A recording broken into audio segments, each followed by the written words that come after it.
Il est 7h, pas tout au bénin, mesdames et messieurs. On fait place à présent au mini-débat. Le mini-débat, donc, ce matin, je suis avec Jacques Debré, bonjour. Bonjour, Pifan Chabi. Raoul Steve Gounoko, bonjour. Bonjour. Un cas d'accident hier, donc, à Parakou, avec à la clé 2 morts, 2 personnes décédées. Il s'agit d'une tenancière, donc, d'une cabine de mobile money, comme on les appelle, et son fils. L'accident, donc, s'est produit autour donc de 14 heures, c'était hier, faisant donc 2 morts. Les auditeurs sont revenus amplement donc sur cette préoccupation, sur cet accident de circulation qui vient une fois encore relancer plusieurs problèmes, l'excès de vitesse et bien d'autres situations, entre autres dans la ville de Parakou. Raoul Steve Gounoko, c'est quand même malheureux qu'on continue toujours pas à enregistrer des morts en tout cas à cause de ces raisons. Oui, d'abord paix à l'âme de disparu. Cette femme qui est allée chercher, qui allait travailler, chercher de l'argent pour satisfaire ses besoins, les besoins de sa famille. Oui. Malheureusement, la mort l'attendait à 14 heures. Il faut regretter cela et prier que leur âme repose en paix. Et vous l'avez dit, ça repose l'éternelle question du respect du code de la route, et notamment à Parakou. Parce que selon les témoins rencontrés sur place, c'est l'excès de vitesse. Oui. Et je pense qu'il évitait quelqu'un qui roulait aussi à contresens. Et donc, voyez-vous, ça fait 2 infractions de la route qui sont à l'origine de ce nouveau cas d'accident. Certains témoins, pour ne pas vous arracher la parole, ont même précisé que le conducteur serait au téléphone. Une fois encore. Ça fait une 3e infraction. Voyez-vous, c'est tellement grave le comportement que les gens affichent en circulation, qu'il est quand même temps, malgré les sensibilisations que les agents du CNSR ne cessent de faire, on constate que beaucoup ne veulent pas respecter les règles. Et lorsqu'on ne respecte pas les règles, c'est qu'on assiste à ces genres de situations. Et on l'a dit, à 99%, ce sont généralement la bêtise humaine et qui nous amène à ces genres d'accidents. C'est les cas où c'est le matériel roulant qui est défaillant, c'est des cas rares. Et donc, c'est dit qu'on doit prendre conscience de ce que lorsque nous nous mettons sur la voie publique, nous avons une responsabilité. C'est-à-dire que cette responsabilité de préserver notre vie et celle des autres qui sont appelés à partager la même voie avec nous. Et donc, c'est de cela qu'il s'agit. À chaque fois, on doit avoir cela à l'esprit. Et donc, le respect du code de la route, il y a le sens de la responsabilité que chacun doit pouvoir développer toutes les fois que nous nous retrouvons sur la voie. Et donc, je dois m'interroger lorsque je me mets sur la voie publique. Est-ce que le comportement que j'ai ne met pas en danger moi-même et en danger les autres usagers de la voie publique. Et donc, ce dernier aurait pu rouler à une vitesse raisonnable et que cela n'allait pas arriver. Parce que souvent on dit, bon, ça doit venir. Non, attention, ça doit venir, mais c'est nous qui faisons que ça arrive. Ce n'est pas une fatalité. Ce n'est pas une fatalité. Et donc, c'est dit que chacun doit prendre conscience. C'est vrai que ces derniers temps, on a constaté quand même un peu moins d'accidents, mais c'est bon, ça arrive toujours.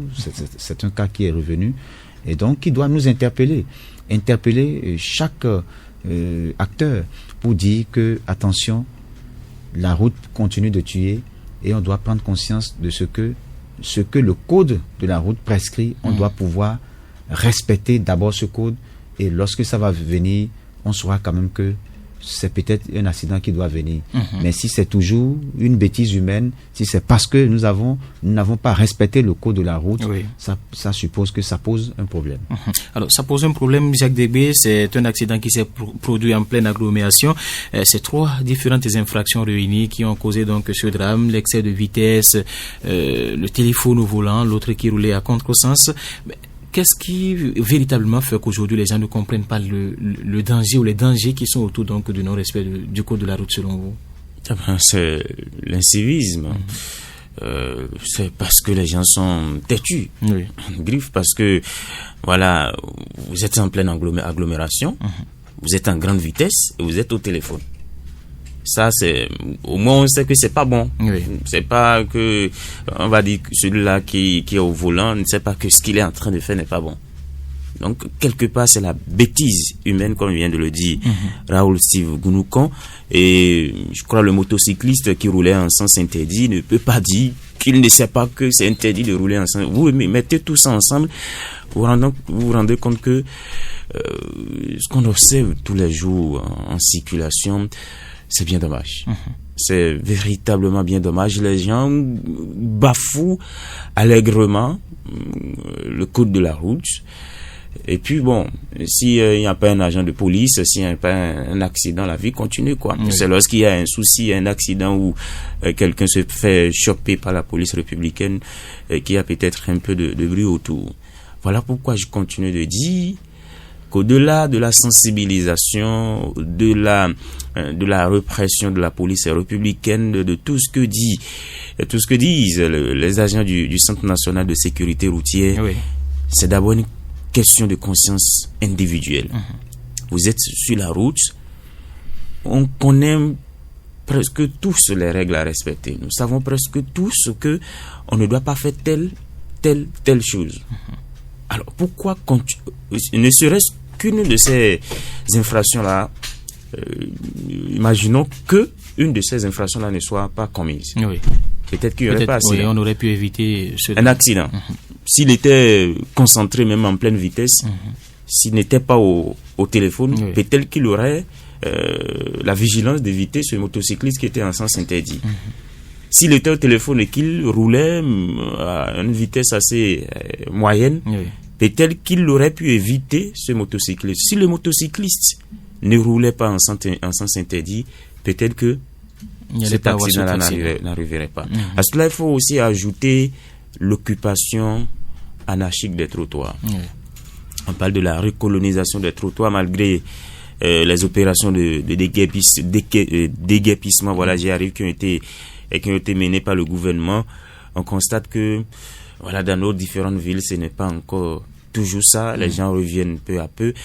Cette dame-là, je ne sais pas trop où elle s'est située même, pour ce que je constate dans nos différentes sur nos différentes rues, c'est que les gens occupent globalement les trottoirs. Oui. Imaginez qu'elle ne se soit pas installée au nouveau qu'elle se trouvait peut-être dans la boutique. Dans la boutique, un peu limiter les dégâts. Peut-être aussi qu'on aurait pu éviter. Voilà encore une quatrième infraction. Donc dans tout ça, vous vous rendez compte que c'est l'erreur humaine. Ce sont de petites erreurs qui malheureusement nous ont conduit à ce drame-là. Une jeune dame tuée avec son enfant. Imaginez l'état d'âme depuis hier du mari, de toute la famille. C'est un deuil, un grand deuil. Il y a un témoin qui disait même qu'il y avait un agent de la police sur le terrain qui s'est mis à pleurer. Donc vous imaginez déjà l'effet que cela pourrait causer quand le parent, ou en tout cas l'époux, va apprendre qu'il a perdu sa femme et son enfant. Ouais, ici, le policier n'a pas pu supporter et qu'il s'est mis en larmes. Ça explique un peu la profondeur de cette situation. Je crois que Jacques a assez bien décrit le comportement que nous avons sur les voies publiques qu'on doit pouvoir changer. Le bon sens doit guider chacun, même si on n'a pas la maîtrise du code de la route. Il y a ce qu'on appelle le bon sens. Ça doit pouvoir nous guider. Est-ce que je prends une voie comme celle-là? Je dois pouvoir faire la vitesse. Vous vous rappelez, c'était une seule voie. Et on a tout fait, maintenant elle est devenue une double voie. Et comment expliquer qu'une double voie encore, qu'on en vienne encore à ce genre d'accident? On doit s'interroger. Ça veut dire que même si on fait on démultiplie la voie, on fait une autoroute, on va assister encore à la même chose. Donc c'est dit que chacun doit pouvoir respecter la loi.